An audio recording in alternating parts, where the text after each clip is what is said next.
Jeg hedder Tommy Ligti, og jeg er 55 år gammel.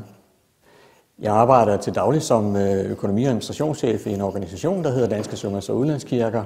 og det har været med til at give mig noget forståelse for økonomi, som jeg også bruger i menighedsrådet, hvor jeg derfor kan være med til at formidle noget viden om regnskaber og økonomi til folk, der ikke har så stor baggrund for at forstå det, så vi bruger lidt mindre tid end ellers på økonomiadministration. Ellers får jeg i øvrigt også selv mange gode oplevelser ud af at være med i menighedsrådet, og det kan jo både være konkrete oplevelser, men også selve fornemmelsen af, som en almindelig lokal frivillig, og kunne være med til at ændre på ting og på prioriteringer. Vi har for eksempel i Nørrevang Sogn været alt for længe om at komme i gang med minikonfirmandundervisning,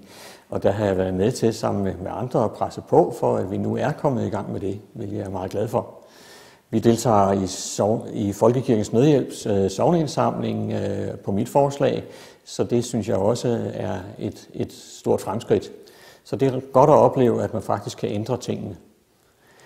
Jeg synes jo, at en af folkekirkens styrker er, at den er lokalt baseret, ikke centralt styret, men det er os, der bor lige rundt omkring kirken, der træffer beslutningerne om, hvad